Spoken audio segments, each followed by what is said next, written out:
আসসালামু আলাইকুম ওয়া রাহমাতুল্লাহি ওয়া বারাকাতুহু। নাহমাদুহু ওয়া নুসাল্লি আলা রাসূলিহিল কারীম, আম্মা বাদ।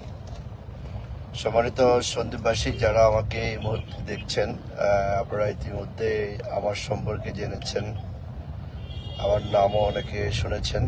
আবারও পরিচয় দিচ্ছি, আমি মোহাম্মদ আমজাদ হোসাইন, ইসলামী আন্দোলন বাংলাদেশ মনোনীত চট্টগ্রাম ৩ সন্দ্বীপ থেকে হাত পাকা প্রতীকে এবারে সংসদ সদস্য পদে একজন প্রার্থী। আপনারা সবাই জানেন যে গত 29 ডিসেম্বর আমি আমার মনোনয়নপত্র জমা দিয়েছি এবং আজকে মনোনয়নপত্র বাছাইয়ের দিন ছিল। তো বাছাইয়ের দিনে আমি যথাসময়ে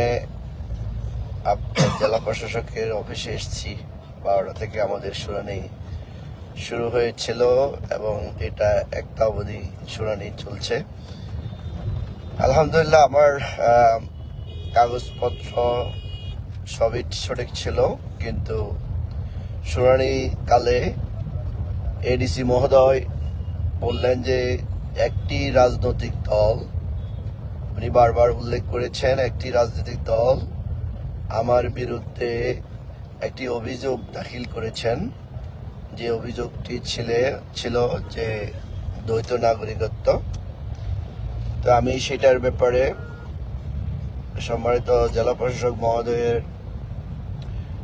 নিকট আমার কাছে কিছু ডকুমেন্ট চাওয়া হয়েছিল, আমি দিয়েছি, কিন্তু ওগুলোতে উনি স্যাটিসফাই হতে না পেরে আমাকে বলেছেন যে পরবর্তী যে পদক্ষেপগুলো আছে, আইনি পদক্ষেপ, সেগুলোর দ্বারস্থ হতে।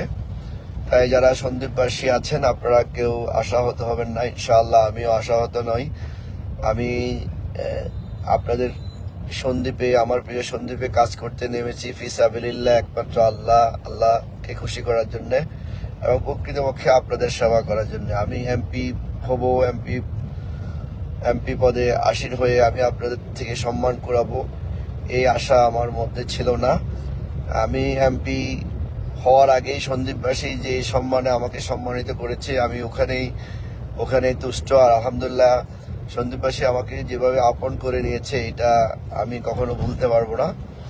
তো আপনারা ধৈর্যচ্যুতি হবেন, আপনাদের আশা করি আপনাদের ধৈর্য আগেও ছিল, বাকি দিনগুলোতে আপনারা ধৈর্য ধারণ করে বসে থাকবেন এবং অপেক্ষা থাকবেন, আমার জন্য দোয়া করবেন। ইনশাআল্লাহ আমরা আইনি প্রক্রিয়ায় যা যা করার সেগুলো করব এবং যে বাংলাদেশের যে আইন, সেটি আমার পক্ষে রায় দিবে, আমি সেটি মনে প্রাণে বিশ্বাস করি। তাই আপনাদেরকে বলবো, যারা আমাকে ভালোবাসেন, আমার দলকে ভালোবাসেন, অনেকে আমার দলকে ভালো না বাসলেও আমাকে ব্যক্তিগতভাবে ভালোবাসেন, আমার শুভাকাঙ্ক্ষী আছেন, বন্ধু আছেন, আমার পাড়া প্রতিবেশী আছেন, আত্মীয় স্বজন আছেন, আপনারা হয়তো আজকে এই খবরটি শুনে অনেকে বিচলিত হতে পারেন। তাই আপনাদের কাছে বিনতি অনুরোধ থাকবে, আপনারা বিচলিত না হয়ে যে সামান্য সমস্যাগুলি হয়েছে ওটি সমাধান করে দেয় এবং যারা আমার বিরুদ্ধে অভিযোগ দাখিল করেছে ওনাদেরকেও আল্লাহ সঠিক বুঝ দান করুক, ওনাদেরকে হেদায়েতের পথ দেখিয়ে দিক। কারো বিরুদ্ধে আমার কোনো অভিমান নাই, অভিযোগ নাই, যেহেতু আমি সন্দীপের খেদমতে এসেছি একমাত্র আল্লাহকে রাজি খুশি করার জন্য। সুতরাং কারো বিরুদ্ধে অভিযোগ দাঁড় করিয়ে বা কারো বিরুদ্ধে অভিমান করে আমি আল্লাহর কাঠগড়ায় দাঁড়াতে চাই না। আল্লাহর সন্তুষ্টির জন্য কোনো কাজ করলে সেখানে অভিযোগ এবং অভিমান থাকতে পারে না, সেটা আমি মনে প্রাণে বিশ্বাস করি। আমি চাই সন্দীপে যে সাধারণ মানুষ আছেন, ওনারা শান্তিতে থাকবেন, সন্দীপের অবহেলিত সন্দীপ উন্নতির মুখ দেখবেন, আর অবহেলিত সন্দীপ আর অবহেলায় পড়ে থাকবে না। আশা করি আপনারা একটা ভালো খবর পাবেন, সেই পর্যন্ত অপেক্ষা থাকবেন, আমাকে দোয়া করবেন। আমার তাওফিক ইল্লা বিল্লাহ। আসসালামু আলাইকুম ওয়া রাহমাতুল্লাহ।